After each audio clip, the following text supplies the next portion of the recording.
The conversation around improving Nigeria's global image calls a convergence of concerned citizens in government, business, media, and civil society on Abuja for a historic reputation summit. The clarion call was made by the Nigeria Reputation Management Group in the bid to gather like minds committed to the efforts to counter negative narratives and present a clearer picture of Nigeria's economic potential, culture, and innovation. The consensus of the forum was that the solution lies in the citizens, and that is citizens at all levels, whether in government or in the led. But let's take a look at the kind of transformation that Nigeria has had, a decade of transformation that has reshaped Nigeria's global standing, revealing a striking contrast between cultural dominance and structural fragility. From 2016 to 2026, Nigeria emerged as a soft power giant. The Afrobeats explosion, Nollywood's global streaming deals, and a thriving tech scene have rebranded the nation as Africa's creative and digital heartbeat. However, the economic paradox remains. While 2026 shows a recovery with $45 billion in reserves, high inflation and security alerts over banditry continue to shadow investment. Yet, Nigeria's reputation is anchored by its people, with world-class intellectuals leading the WTO and the UN, and a resilient democracy. The giant of Africa remains a pivotal, albeit complex, global player. The narrative is clear. Nigeria's human capital is its greatest export, even as policy catches up.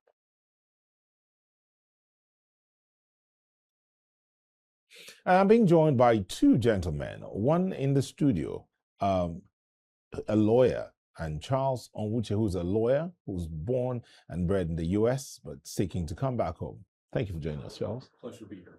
And then we're being joined also within the offices by Kimiebi Bienfa, spokesperson, Ministry of Foreign Affairs. Thank you for joining us, Kimiebi.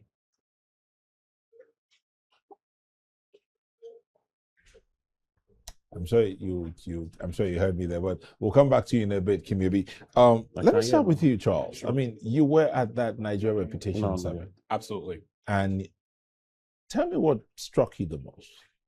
I think the two things that stood out to me, beside the guest speakers that we had, and the big takeaway is Nigeria's reputation starts with us. And for many folks who live in diaspora, such like myself, Nigeria's reputation, and it's the best currency we have, and it continues to improve year after year. Even though some will say holding that green booklet is a problem in itself, because the moment they hear you're Nigerian, oh, you've not had that kind of encounter?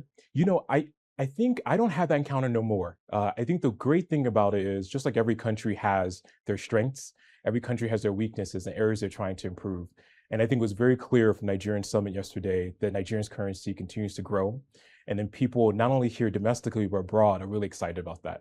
And just like myself, want to be a part of that change. And you want to come back. 100%. I mean, if you go on social media, I think I hope we're having Kimiebi ready now. So we'll come to you, Kimiebi, in a bit. If you go on social media, you find a lot of folks, not Nigerian, who insist or claiming to be Nigerian. I mean, how does that make you feel? You know, it gives us actually raises an opportunity for us to kind of fix and change the narrative. Actually, I think the one thing that I think a lot of us can do better on is using social media to tell the positive story, tell all the great stories of people in the diaspora who've enjoyed living in the diaspora, but hold on to their culture, just like myself. So I had the opportunity of doing that. And I think if we can use social media to tell those stories, the narrative will continue to change. Let's bring in Kimiebi. Kimiebi, the importance of let's look at right now. Nigeria's just appointed ambassadors. Maybe they've not been deployed yet, but how important is that, first of all? And what kind of orientation do you think they'll be getting towards ensuring this reputation that Nigeria is trying to build is enhanced in their various postings? Thank you very much for having me. Appointment of ambassadors is very, very important in diplomatic practice. As you're aware, the ambassadors are the principal representatives of the sending state that will be conducting the affairs of diplomacy in the receiving state. As principal representatives of the sending state, they will basically be performing three functions, representing their home government in their host countries. then ascertaining the living conditions and the developmental efforts in their host country, that is their receiving state, and reporting back to their home government. Then also protecting the interests of their nationals in the country that they have been assigned to.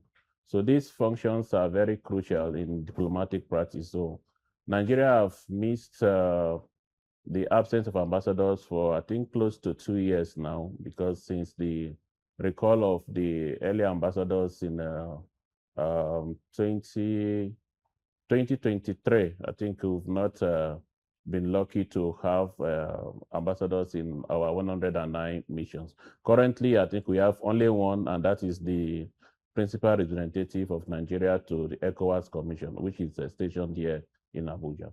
Now, Mr. President have sent a list of ambassadors designated to the National Assembly. They've been screened, and the ministry is currently undergoing the process of requesting for agreements. If we receive sizable number of the agreements, we will have an induction conducted for the ambassador designates. Now, the basic focus for the induction will be how best they are going to express, how best they are going to sell Nigeria to the outside world. The reputation that we have currently, we are not very proud of it. So the ambassadors as principal envoys will play a very crucial role in advertising Nigeria, in projecting Nigeria, in projecting the image of Nigeria in the world. Okay. So, Charles, you've heard what Kimebi has said, what the ambassadors are going to be doing, and indeed that's what they've been doing. But for one who's in the diaspora, Sure. what else do you think needs to be done, especially to encourage young Nigerians and even the elderly to begin to look back home? As some will say, no matter how many years you spent out there, you're still a second-class citizen. Home is home. Yeah, I think your last point is true. Home is always home. And I think we need to take the ownership on ourselves first. And we have to recognize, and it's kind of echoed yesterday in a summit, this reputation is not just government. It's every father, every mother, every brother and sister. It's every community taking on this burden. But recognizing we don't have a benchmark of saying this needs to get done in 12 months. The great thing about this process is every day, just like the summit kind of mentioned yesterday, we recognize where we are. We recognize there's so many opportunities there. As long as we steadfast and create a plan and hold ourselves accountable to that with metrics and driven by the data, we will see development change. And over time, we'll see the better Nigeria that we all dream for in our generation, not 300 or 400 years from now. Okay, maybe beyond the ministry and the efforts to to put out good representation for the country, what kind of conversations do you think would be going on when they get into their spaces? I mean, at the summit yesterday, the former minister mentioned how when he was a minister, an ambassador wrote to him that he should come and visit where the ambassador was so that he can sell Nigeria. And the minister was like, I can't do that. Anybody that wants to do business with us can come to Nigeria. I don't need to come there to sell Nigeria. You're there. Can they come? Let them come to Nigeria and visit me in my office and see what I have and see what we have in the country and see the opportunities here. Is that what they're going to be working on to do? Exactly. You can advertise the potentials of Nigeria from different perspectives, and ambassadors have a key role to play in that regard.